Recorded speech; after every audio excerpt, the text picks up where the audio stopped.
Je m'appelle Clémentine, j'ai grandi dans la région du Val-de-Ruz. Depuis très jeune, j'ai voulu m'engager pour l'environnement, pour la protection de l'environnement, et j'ai choisi de faire une formation universitaire en biologie, puis une formation sur la protection des sols.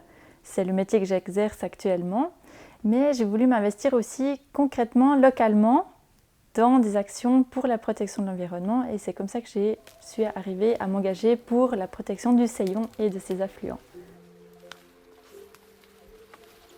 Des fois, on a envie de changer le monde, en fait, de tout bouleverser, de tout transformer, mais c'est très difficile de changer beaucoup de choses en une fois ou même en plusieurs étapes.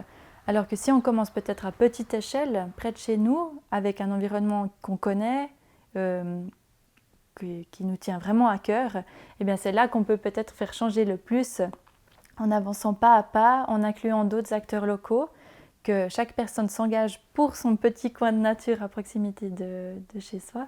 Je pense qu'on peut faire de grands changements grâce à ça. Voilà, donc je pense que ceux qui sont déjà passés par là, vous n'aviez jamais vu qu'il y avait un étang ici. Ah non, moi j'ignorais qu'il y avait un étang. En fait, il a été construit en même temps que la renaturation du cours d'eau pour qu'il y ait un abri pour les amphibiens. Puis normalement, nous on fait souvent des étangs pour le crapaud accoucheur, c'est le crapaud qui porte ses œufs sur le dos, le mâle. Puis là, il n'y a pas de population à proximité, mais on s'est dit que c'était l'occasion de faire un étang ici, et puis que si ça se trouve, il allait quand même venir de lui-même à un moment donné. Pour les 25 ans de l'association, on a proposé de réaliser 25 étangs pour ce crapaud qui est, comme les autres amphibiens, très en danger en Suisse, parce que les milieux humides disparaissent en Suisse. Et puis le crapaud accoucheur, c'est une espèce parmi d'autres qui est en danger, mais comme on a deux populations importantes dans le Val-de-Ruz, c'était un organisme qui est important dans la région. Et puis chaque milieu naturel, des fois même s'il nous semble peut-être moins beau, mérite toute notre attention et mérite une protection.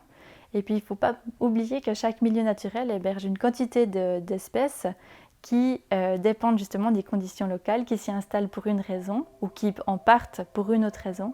Et puis il faut être attentif, y prendre garde, en prendre soin. Voilà, nous essayons de changer les choses, changer les points de vue et voilà, de manière positive toujours. Oh, il y en a plein.